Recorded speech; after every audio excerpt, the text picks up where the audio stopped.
kumpulan sesat yang pertama dalam Islam ini Syiah. Yang pertama, dia syarah hadis yang Rasulullah menceritakan tentang sataftariqu ummati ala 73 firqatan, akan terpecahnya umatku kepada 73 golongan, kulluhum finnar illa wahidah, semua dalam neraka kecuali satu.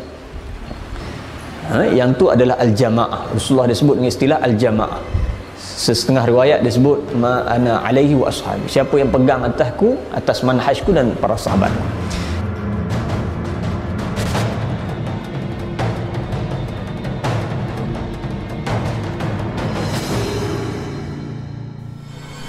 Bismillahirrahmanirrahim. Allahumma salli ala Muhammad wa ali Muhammad. Golongan yang manakah firqatun najiyah?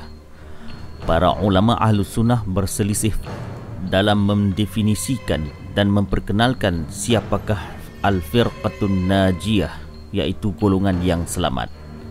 Sebahagian golongan Asy'ariyah dan Ahlul Hadis mendakwa hanya golongan mereka sahaja firqatun najiyah.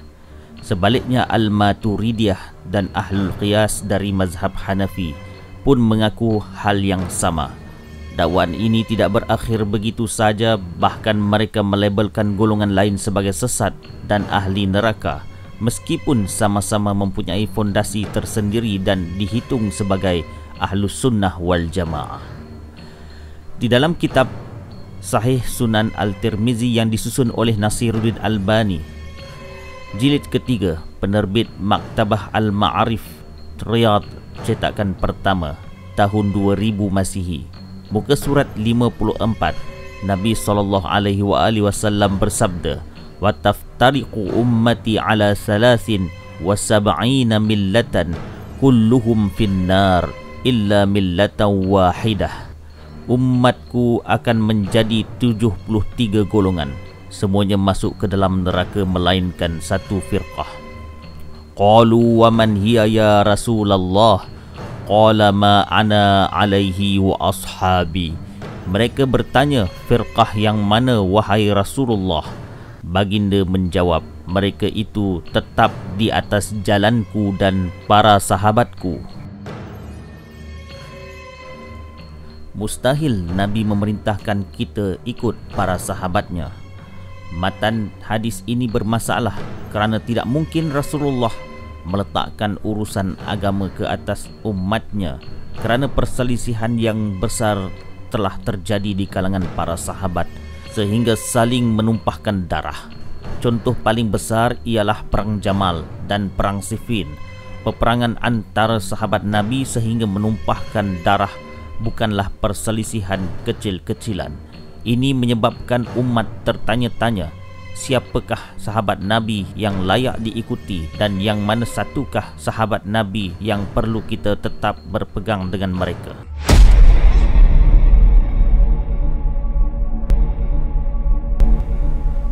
Ahlus Sunnah yang manakah firqatun najiyah? Asy'ariyah firqatun najiyah. Qadi Abdurrahman bin Ahmad Al-Iji, salah seorang ulama Ahlus Sunnah, menulis dalam kitab Al-Mawaqif fi Ilmi Kalam, muka surat 429, wa ammal firqatan najiyatal mustasna allazina qala fihim huwal ladzi ala ma ana alaihi wa ashabi fahum al-asy'ariyah was salaf minal muhaddithin wa ahlus sunnah wal jamaah. Adapun firqah an-najiyah al-mustasna yang dikatakan Rasulullah ialah aku dan para sahabat berada di atasnya. Mereka itu adalah Asy'ariyah, para ahli hadis, Ahlus Sunnah wal Jamaah. Maturidiyah adalah firqatun najiyah. Di dalam kitab Bariqah Al-Mahmudiyah karangan Abu Sa'id Khadimi, penerbit syarikat Sahafiyah Uthmaniyah, cetakan tahun 1318 Hijrah, muka surat 201, pengarang menulis dalam rangka membela golongan Maturidiyah, qala Allamah Al-Adud al-firqatun najiyah wa hum al-asy'ariyah la'alla muradahu imma taghliba au umuma majazin au iddi'a ittihadihim ma'al Maturidiyah alladzina taba'u fil usuli kal Hanafiyah ila ilmil huda Syekh Abi Mansur Al-Maturidi. Adduddin Al-Iji telah berkata, Firqatun Najiyah ialah golongan Asy'ariyah. Kemungkinan maksud kata-kata beliau masih luas atau dalam bentuk metafora umum, iaitu majoriti Asy'ariyah, atau juga i'tiqadnya sama dengan Al-Maturidiyah dalam usul seperti Abu Hanifah yang dinisbahkan kepada Syekh Abi Mansur Al-Maturidiyah. Hanya pengikut Ahmad bin Hanbal sahaja Firqatun Najiyah. Di dalam kitab Lawami' Al-Anwar Al-Bahiyah ditulis oleh Syamsuddin Muhammad Ibnu Ahmad Safarini, cetakan kedua, penerbit Muassasah Al-Khafiqin, Damsyik, tahun 1982 Masihi. Muka surat 76. Pengarang menulis tentang Firqatun Najiyah sebagai berikut. Qala ba'dul ulama hum ya'ni Firqatun Najiyah ahlul hadis, ya'ni al-athariyah wal asy'ariyah wal maturidiyah. Telah berkata sebahagian ulama bahawa golongan yang selamat al-Firqatun Najiyah ialah ahli hadis, iaitu al-athariyah, al-asy'ariyah dan al-maturidiyah. Qultu wa lafzul hadis ya'ni qawluhu illa firqatan wahidah yunafi at-ta'addud. Aku berkata, lafaz hadis itu ialah sabda baginda kecuali satu golongan, bermaksud menafikan bilangan-bilangan.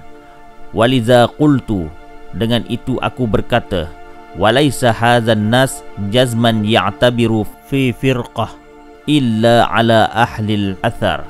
Nas ini tidaklah ditetapkan pada suatu golongan kecuali ahlul athar. Justru itu, Safarini menyatakan bahawa golongan ahli athar sahaja Firqatun Najiyah, sedangkan al-Asy'ariyah dan al-Maturidiyah bukanlah Firqatun Najiyah. Siapakah ahli athar? Dalam muka surat 73, Safarini menulis, Ahlus Sunnah wal Jamaah salasa firaq, al-Athariyah wa imamuhum Ahmad bin Hanbal radhiyallahu anhu, wal Asy'ariyah imamuhum Abul Hasan al-Asy'ari rahimahullah, wal Maturidiyah wa imamuhum Abu Mansur al-Maturidi. Ahlus Sunnah wal Jamaah ada tiga golongan. Al-Athariyah dan imam mereka ialah Ahmad bin Hanbal. Asy'ariyah dan imamnya ialah Abul Hasan al-Asy'ari. Al-Maturidiyah dan imam mereka ialah Abu Mansur al-Maturidi. Jelas di sini Safarani menyatakan Al-Firqatun Najiyah hanyalah ahlul athar atau pengikut Ahmad bin Hanbal sahaja. Hanya ahli hadis sahaja Firqatun Najiyah. Di dalam kitab An-Nassul Muhaqqiq min kitab Al-Intisar li Ashabil Hadith oleh Muhammad bin Husain bin Hasan Al-Jizani yang mengulas kitab Imam Al-Sam'ani, penerbit Maktabah Adwa Al-Manar, cetakan pertama tahun 1996 Masihi. Muka surat 44. Wala tariq ila ma'rifati ma da'a ilaihi Rasulullah sallallahu alaihi wa alihi wasallam an-nasa minad din al-mustaqim was-sirat al-qawim illa hadzal tariq allazi salakahu ashabul hadis. Oleh itu tidak ada jalan untuk sampai ke agama yang benar dan al-qawim kecuali jalan yang diamalkan oleh ahli hadis. Wa amma sairul firaq fa talabud din la bi tariqihi li'annahum raja'u ila ma'qulihim wa khawatirihim wa ara'ihim. Adapun kelompok yang lain mencari agama bukan dari jalannya disebabkan mereka merujuk kepada daya akal dan pandangan sendiri. Betapa taksub ahli hadis cuba membuktikan hanya merekalah Firqatun Najiyah, sehingga mereka mendakwa Nabi SAW telah memberi pengiktirafan di dalam mimpi. Di dalam kitab Majmu'un fihi asyaratu ajza'a hadithiyah, terbitan Darul Basyairil Islamiyah, muka surat 479. Ra'aitu Rasulullah sallallahu alaihi wasallam fil manam, telah kulihat Nabi sallallahu alaihi wasallam di dalam mimpi. Faqultu, ya Rasulullah, manil firqatun najiyah min 73 firqah min ummatika? Qala antum ya ashabal hadis. Maka aku pun bertanya, siapakah firqatun najiyah daripada 73 firqah? Nabi SAW bersabda, engkau wahai ahli hadis. Sudah menjadi lumrah di mana jua akan ada kumpulan yang mengaku benar dengan dalil mimpi. Hanya golongan Wahabi Ahlus Sunnah sebenar. Muncul pula golongan Wahabi terkenal sebagai gerakan yang menyesatkan golongan lain sehingga membunuh umat Islam. Mufti Makkah Syekh Zaini Dahlan mencatatkan kekejaman Wahabi di dalam kitabnya Fitnatul Wahabiyah, muka surat ke-19. Wa kanat fitnatuhum minal masaib allati asib biha ahlul Islam fa innahum safaku katsiran minad dima. Adapun fitnah mereka adalah dari malapetaka yang menimpa penganut agama Islam. Mereka telah menumpahkan banyak darah. Golongan Wahabi juga tidak menganggap selain daripada mereka adalah Ahlus Sunnah wal Jamaah. Di dalam kitab Syarah Al-Mumtani' karangan Ibnu Utsaimin, jilid ke-11, penerbit Dar Ibnu Jauzi, cetakan pertama tahun 1426 Hijrah, muka surat 306, pengarang menyatakan, lakin iza aradna an nubayyin ahlas sunnah qulna inna ahlas sunnah haqiqah hum as-salafus salih allazi ijtama'u ala sunnah wa akhazu biha, wa hina izin yakunu al-asy'ariyah wal mu'tazilah wal jahmiyah wa nahwihim laisu min ahli sunnah bihadzal ma'na. Akan tetapi sekiranya kami ingin jelaskan siapakah gerangan Ahlus Sunnah, maka kami berkata, sesungguhnya Ahlus Sunnah yang sebenar ialah golongan salafus salih yang bersepakat ke atas sunnah dan berpegang dengannya. Sementara itu jadilah golongan Asy'ariyah, Mu'tazilah, Jahmiyah dan selain mereka bukanlah Ahlus Sunnah dengan makna ini. Jelas di sini golongan ini tidak mengakui majoriti umat Islam sebagai Ahlus Sunnah dan sekaligus menolak golongan Asy'ariyah sebagai firqah al-najiyah. Di dalam kitab Naq al-Aqidah al-Asy'ariyah wal Maturidiyah yang ditulis oleh Khalid bin Ali al-Mardi al-Ghamidi, penerbit Dar Atlas al-Khadra, cetakan pertama tahun 2009, muka surat 8, pengarang menulis, Ar-Rabi' al-jahlu bihaqiqatin hadzal mazhab min kasiri min talabatil ilm hatta dhanna al-kathir anna al-mukhalifati imma innaha yasiruhu aw mahsurah fi bab min abwabid din. Keempat, kejahilan akan realiti mazhab ini oleh kebanyakan pelajar. Begitu banyak yang berpendapat bahawa pertentangan mereka itu biasa sahaja atau terbatas pada salah satu bab agama.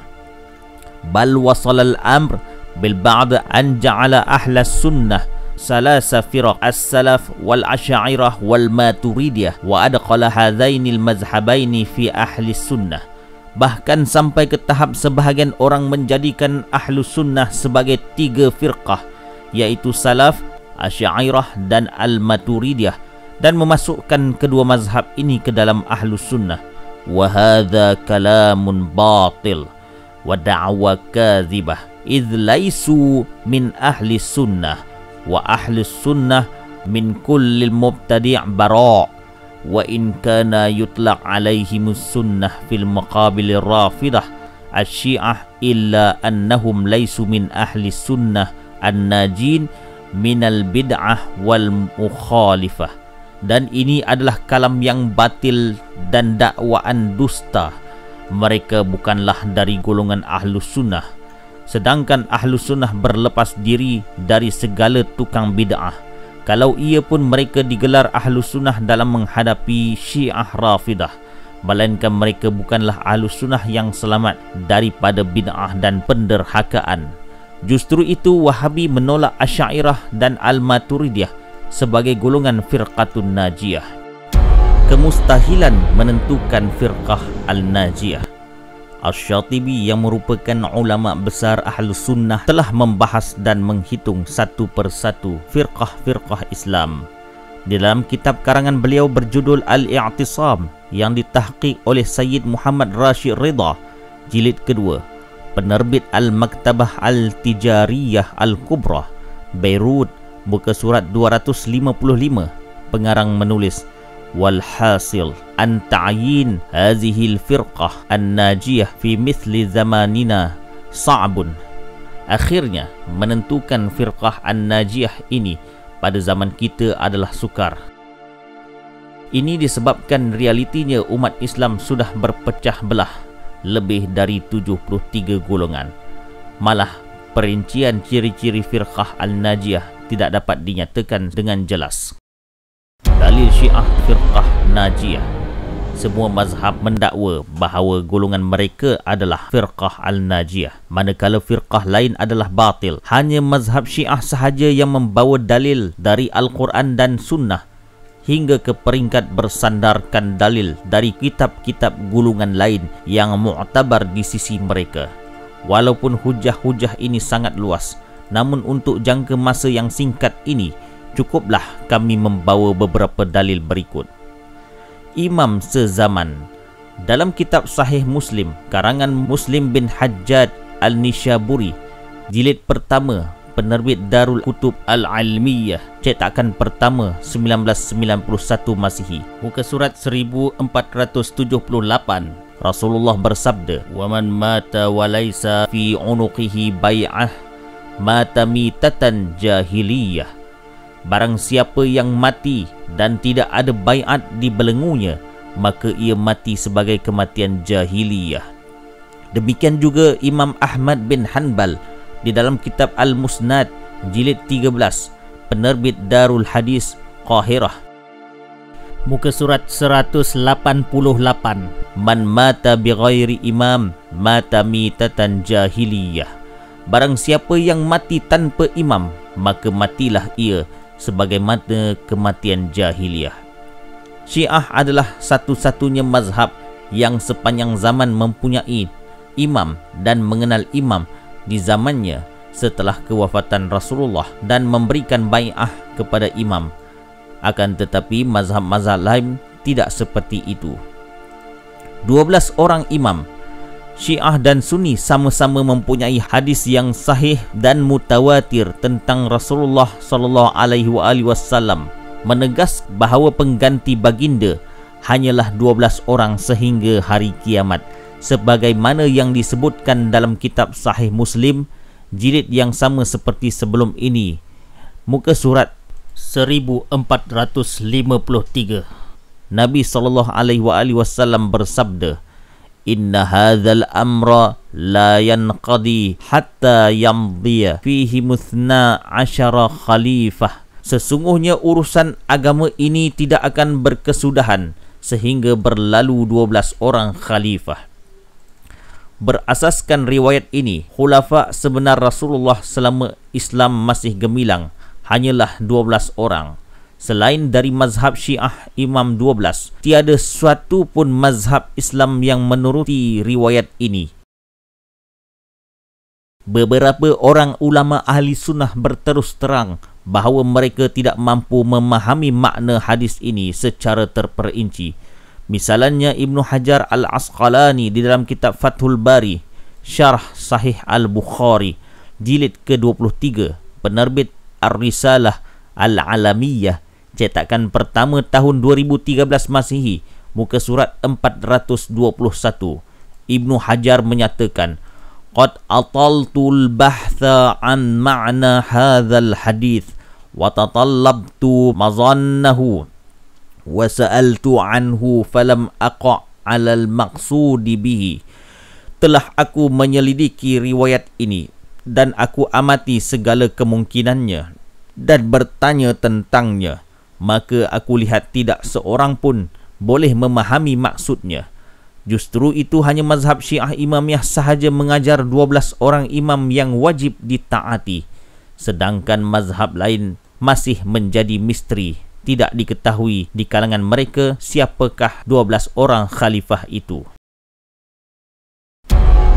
Kesimpulannya, hadis 72 golongan yang dijadikan sandaran oleh Aizam Mas'ud tidak dapat digunakan sebagai hujah kerana sukar menentukan yang mana satu firqah An-Najiyah di zaman ini.